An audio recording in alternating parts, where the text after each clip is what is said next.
देखिए, कामयाब होने का एक ही मंत्र है कि अपने लक्ष्य के लिए धैर्य रखकर लगातार काम करते रहना। देखिए, आज है 25 दिसंबर का दिन। देखिए, आज के दिन सुशासन दिवस मनाया जाता है पूरे देश में। और देखिए, 25 दिसंबर के दिन जो है हम क्रिसमस भी मनाते हैं, तो आप सभी को मैरी क्रिसमस। और देखिए, आज का जो वीडियो बहुत ही खास है, क्योंकि इस वीडियो में हम साहित्य अकादमी अवार्ड पे चर्चा करेंगे। हर भाषा का जो साहित्य अकादमी अवार्ड है, वो किसको किसको मिला, ठीक है। तो देखिए, टोटल 24 भाषाओं में साहित्य अकादमी अवार्ड दिया जाता है, सबके बारे में हम डिस्कस करेंगे। तो चलिए आज के वीडियो को शुरू करते हैं, क्योंकि आज का वीडियो बहुत ही इंपॉर्टेंट है। देखिए, आज के वीडियो को शुरू करने से पहले बता दूं, जो लोग नए हैं वो चैनल को सब्सक्राइब जरूर कर लेंगे, साथ में बेल आइकन प्रेस करके वीडियो को लाइक और शेयर भी कर देंगे। देखिए, आज का हमारा पहला प्रश्न है कि नेशनल कंज्यूमर राइट्स डे यानी कि राष्ट्रीय उपभोक्ता अधिकार दिवस, जिसको राष्ट्रीय उपभोक्ता दिवस भी कहते हैं, ये कब मनाया जाता है। तो देखिए, 24 दिसंबर को हम राष्ट्रीय उपभोक्ता दिवस मनाते हैं। देखिए, उपभोक्ता दिवस दो बार मनाया जाता है। एक तो हमारा राष्ट्रीय उपभोक्ता दिवस है, जो कि भारत का खुद खुद का अपना राष्ट्रीय उपभोक्ता दिवस है। एक अंतर्राष्ट्रीय उपभोक्ता दिवस है। तो देखिए, एक खास बात यह है कि जो आपका अंतर्राष्ट्रीय उपभोक्ता दिवस, जिसको विश्व उपभोक्ता अधिकार दिवस भी कह सकते हैं हम, ये 15 मार्च को हर साल मनाया जाता है। लेकिन भारत में जो राष्ट्रीय उपभोक्ता अधिकार दिवस है, इसको हम 24 दिसंबर को मनाते हैं। कारण क्या है? देखिए, भारत के राष्ट्रपति ने 24 दिसंबर 1949 के दिन जो है, जो उपभोक्ता संरक्षण अधिनियम 1949 है, तो इस अधिनियम को स्वीकारा था। इसीलिए हम जो है 24 दिसंबर को पूरे भारत में राष्ट्रीय उपभोक्ता दिवस या फिर राष्ट्रीय उपभोक्ता अधिकार दिवस को मनाते हैं। और देखिए, 2022 का जो राष्ट्रीय उपभोक्ता अधिकार दिवस है, इसकी थीम है फेयर डिजिटल फाइनेंस। और अगला प्रश्न है कि आईपीएल के इतिहास में सबसे महंगे खिलाड़ी कौन बने। देखिए, ऐसे प्रश्न एग्जाम में बहुत पूछे गए हैं जब से आईपीएल स्टार्ट हुआ है। तो देखिए, इस बार जो नीलामी अभी हुई है 23 दिसंबर को, इसमें आईपीएल के सबसे महंगे खिलाड़ी के रूप में सैम करन उभरे हैं, ठीक है। तो सैम करन जो है, ये कहाँ के खिलाड़ी हैं, इनको कितने में खरीदा गया है, दोनों चीज़ें एग्जाम में पूछी जाएंगी। तो आपको बता दूं आपकी जानकारी के लिए कि सैम करन इंग्लैंड के खिलाड़ी हैं, और इन्होंने 23 दिसंबर को आईपीएल नीलामी में आईपीएल इतिहास के सबसे महंगे खिलाड़ी बनकर जो है इन्होंने एक रिकॉर्ड बना दिया।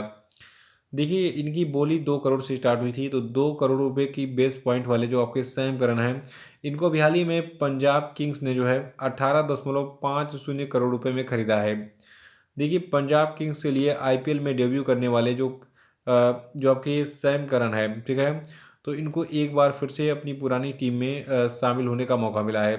देखिए, इन्होंने डेब्यू जो है आईपीएल में पंजाब की टीम से ही किया था, लेकिन बीच में जो है ये फिर चेन्नई सुपर किंग्स के साथ भी खेले थे, ठीक है।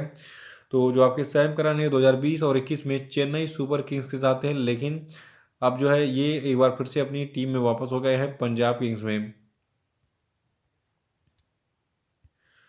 और देखिए, हिंदी के लिए साहित्य अकादमी अवार्ड किसे दिया गया, ये सबसे इंपॉर्टेंट प्रश्न आज का है। तो देखिए, बद्री नारायण को जो है हिंदी भाषा का साहित्य अकादमी अवार्ड 2022 दिया गया है। और बद्री नारायण को हिंदी में इनके कविता संग्रह तुमड़ी के शब्द के लिए प्रतिष्ठित साहित्य अकादमी पुरस्कार दिया गया है। देखिए, एग्जाम में बहुत ही मस्त मस्त प्रश्न आते हैं साहित्य अकादमी से, कि साहित्य अकादमी पुरस्कार किस भाषा का किस व्यक्ति को दिया गया, या फिर कितनी भाषाओं में साहित्य अकादमी अवार्ड दिया जाता है, या फिर कब से स्टार्ट हुआ साहित्य अकादमी अवार्ड। तो इन सभी सवालों के जवाब हम इस वीडियो में आपको जो है देंगे। देखिए, सबसे पहले आपको बता दूं कि हिंदी भाषा का जो साहित्य अकादमी अवार्ड है, ये बद्री नारायण को किसके लिए मिला है, इनके कविता संग्रह तुमड़ी के शब्द के लिए, ठीक है। और असमिया भाषा का जो साहित्य अकादमी अवार्ड है, ये मनोज कुमार गोस्वामी को दिया गया है, इनकी लघु कथाएं भूल सत्य के लिए। और बोडो भाषा का जो साहित्य अकादमी पुरस्कार है, ये रश्मि चौधरी को इनके कविता संसृणी मोदिरा के लिए दिया गया है। और डोगरी भाषा का जो साहित्य अकादमी अवार्ड है, ये वीना गुप्ता को मिला है, इनके नाटक 6 रूपक के लिए। और अनुराधा राय को अंग्रेजी भाषा का साहित्य अकादमी पुरस्कार दिया गया है, इनके उपन्यास all the life we never lived के लिए। देखिए, वैसे तो हिंदी भाषा और अंग्रेजी भाषा का और उर्दू भाषा का, ये 3 भाषाओं का साहित्य अकादमी अवार्ड बहुत कुछ आता है। लेकिन कुछ अलग अलग राज्यों में जहाँ वहाँ का लोकल एग्जाम है, जैसे कि असम में असमिया पूछेगा, और जो आपका गुजरात है वहाँ पे गुजराती का पूछेगा। तो इसीलिए मैं सारा कंटेंट आपको दे रहा हूँ, आप किसी भी राज्य से हो सारे राज्यों का एग्ज़ाम देके इनके मतलब वहाँ पे अगर ये क्वेश्चन आता है तो उसका जवाब दे सकते हैं। देखिए, अंग्रेजी भाषा का जो साहित्य अकादमी पुरस्कार है, तो ये जो है किसको दिया गया, अनुराधा राय को। तो और अंग्रेजी भाषा का जो साहित्य अकादमी पुरस्कार है, ये अनुराधा राय को इनके उपन्यास all the life we never lived के लिए दिया गया है। और गुजराती भाषा का जो पुरस्कार है ये गुलाम मोहम्मद शेख को दिया गया है, इनकी आत्मकथात्मक निबंध के लिए, जिसका नाम है घेर जतन। हिंदी का मैंने बता ही दिया है, बद्रीनारायण को मिला है। देखिए कन्नड़ भाषा का जो साहित्य अकादमी पुरस्कार है ये किसको दिया गया है, मुदनाकुडु चिन्ना स्वामी को। और देखिए नाम से ही आप पकड़ सकते हैं, चिन्ना स्वामी, मुथु स्वामी, ये सभी जो है कन्नड़ उन्नड़ वाले जो लोग होते हैं उनके नामों में होता है। तो मुदनाकुडु चिन्ना स्वामी को जो है कन्नड़ा भाषा का जो है साहित्य अकादमी पुरस्कार इनके लेखों के संग्रह, जिसका नाम है बहुतवाद भारत मट्टू बुद्धू तत्वी कथे को जो है दिया गया है, इसके लिए दिया गया है। और देखिए फारूक फैयाज को कश्मीरी भाषा का जो है साहित्य अकादमी पुरस्कार दिया गया है, इनके साहित्यिक आलोचना जायल डाब के लिए।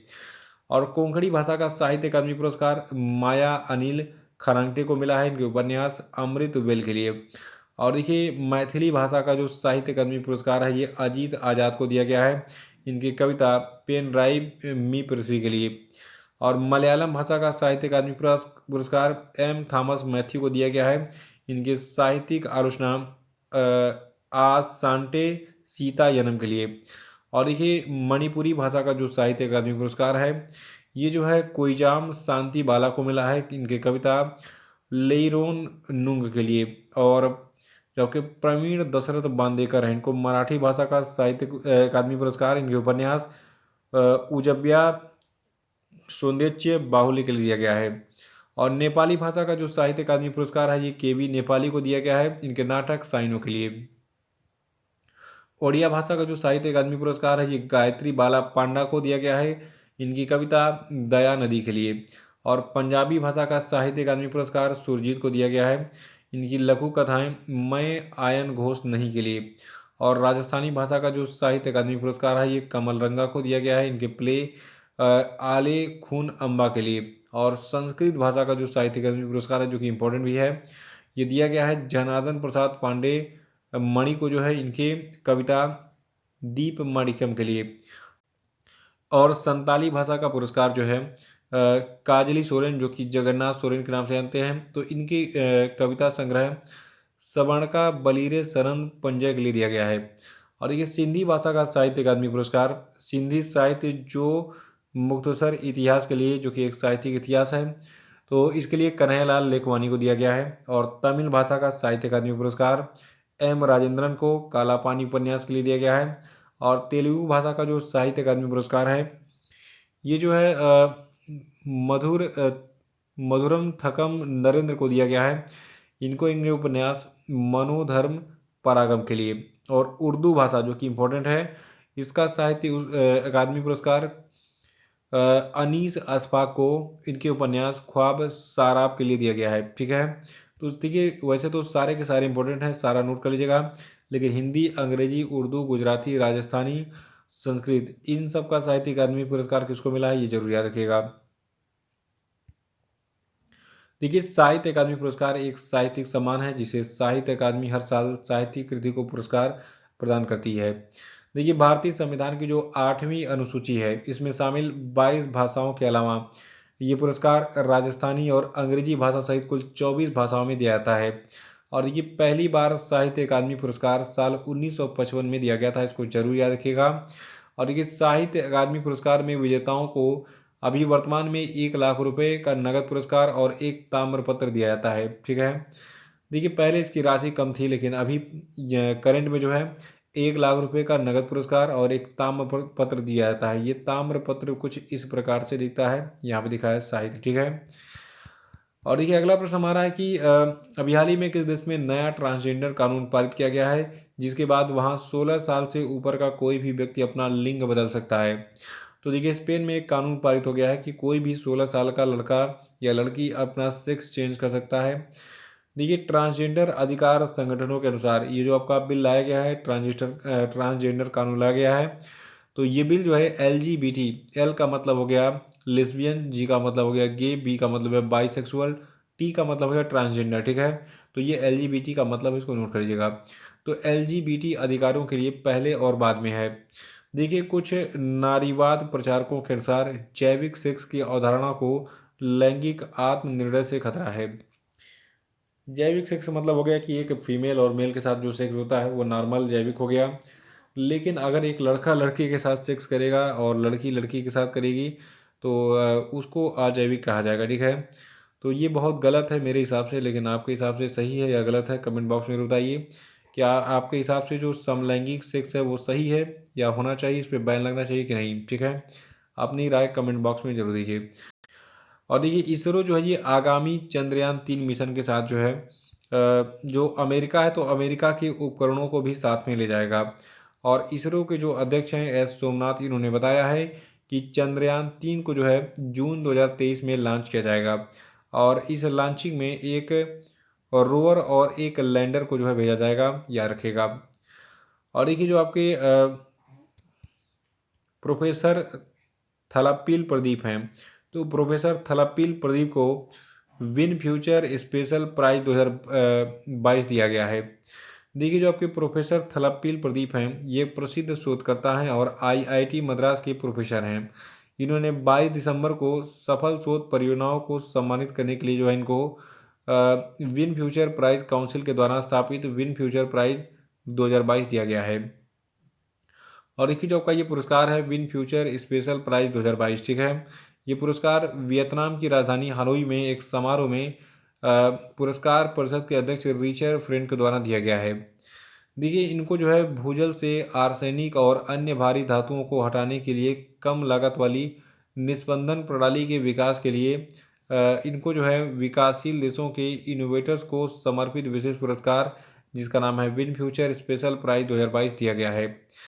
और सातवां प्रश्न है कि किन दो देशों के बीच में वीर गार्जियन 2023 अभ्यास जो है ये 16 से 26 जनवरी तक आयोजित किया जाएगा। तो देखिए भारत की वायुसेना और जापान की वायुसेना के बीच में 16 से 26 जनवरी तक वीर गार्जियन 2023 का आयोजन किया जाएगा। और कहाँ पे किया जाएगा, देखिए आपको बता दूं कि जो जापान का हयाकुरी हवाई अड्डा है और इरुमा हवाई अड्डा है, तो वहाँ पर जो है इस 10 दिवसीय अभ्यास को आयोजित किया जाएगा। और एक खास बात और, इस अभ्यास में भारतीय पक्ष का प्रतिनिधित्व जो है लगभग 150 वायुसेना कर्मियों के एक दल के द्वारा किया जाएगा, जिन्हें 2 C-17 परिवहन विमानों के द्वारा ले जाया जाएगा।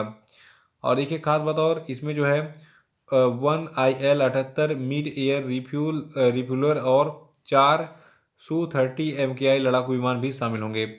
और देखिए जापानी पक्ष के द्वारा इस द्विपक्षीय अभ्यास के लिए 4 F-15S और 4 F-2 फाइटर जेट्स भी उतारेगा जापान, ठीक है। और अगला प्रश्न है कि ह्यूमन पैपिलोमा वायरस बहुत चर्चा में है आजकल। देखिए ह्यूमन पैपिलोमा वायरस जो है इसके कारण जो है सर्वाइकल कैंसर होता है और ख़ास तौर से ये बीमारी महिलाओं में होती है। देखिए अधिकांश cervical cancer human papilloma virus से जुड़ा होता है। और जो आपका ह्यूमन पैपिलोमा वायरस है इसके लिए एक वैक्सीन बनाई गई है, HPV वैक्सीन। इसके अधिकांश मामलों को ये रोक सकता है। यानी कि अगर किसी भी महिला को HPV वैक्सीन दिया जाए तो उसमें सर्वाइकल कैंसर के चांस कम हो जाते हैं। देखिए इसीलिए जो है भारत सरकार ने अभी हाल ही में घोषणा की है कि वो जो है इसके लिए टीकाकरण अभियान चलाएगा। तो अभी हाल ही में इसके टीकाकरण के लिए राष्ट्रीय तकनीकी सलाहकार समूह ने 9 से 14 वर्ष की किशोरियों के लिए, याद रखेगा, 9 से 14 वर्ष की किशोरियों के लिए सार्वभौमिक टीकाकरण कार्यक्रम में HPV वैक्सीन शुरू करने की सिफारिश की है। अगला कि हाल ही में लोकसभा में पेश किए गए जन विश्वास विधेयक का उद्देश्य क्या है। तो देखिए जन विश्वास विधेयक को लाया गया है व्यापार करने में आसानी के लिए, ताकि जनता को व्यापार करने में आसानी हो। और अभी हाल ही में लोकसभा में वाणिज्य और उद्योग मंत्री पीयूष गोयल ने जन विश्वास बिल पेश किया जो कि व्यापार में आसानी को बढ़ावा देना चाहता है। और देखिए ये बिल जो आपका है जिसका नाम जन विश्वास विधेयक है, ये बिल 42 अधिनियमों में 183 प्रावधानों में संशोधन करके मामूली अपराधों को कम करने का प्रयास करता है। और अगला प्रश्न है कि हाल ही में किसे नई दिल्ली अंतर्राष्ट्रीय मध्यस्थता केंद्र के प्रमुख के रूप में नियुक्त किया गया है।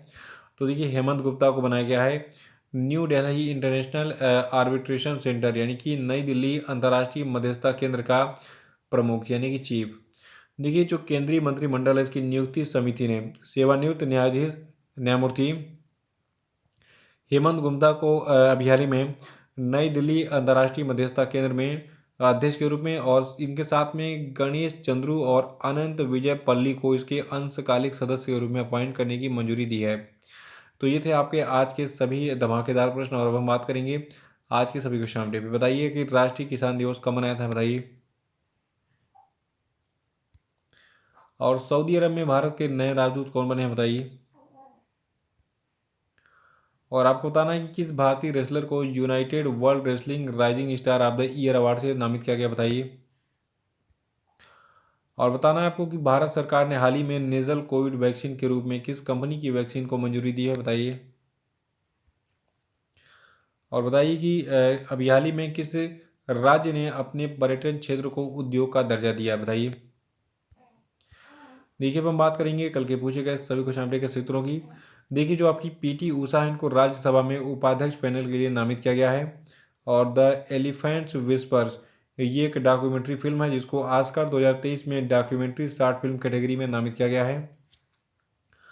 और देखिए, भारत ने शांति सैनिकों के खिलाफ अपराधों के लिए जवाबदेही को बढ़ाने के लिए ग्रुप ऑफ फ्रेंड्स को लॉन्च किया है।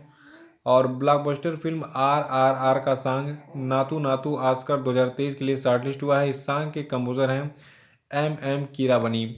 और देखिए, जो आपका वित्त मंत्रालय है, इसकी नवीनतम रिपोर्ट के अनुसार 2022-23 की जो पहली छमाही होगी, इसमें भारत की GDP वृद्धि दर जो है ये 9.7% रहने की उम्मीद है। तो इसी प्रश्न के साथ आज का वीडियो समाप्त होता है। जय हिंद।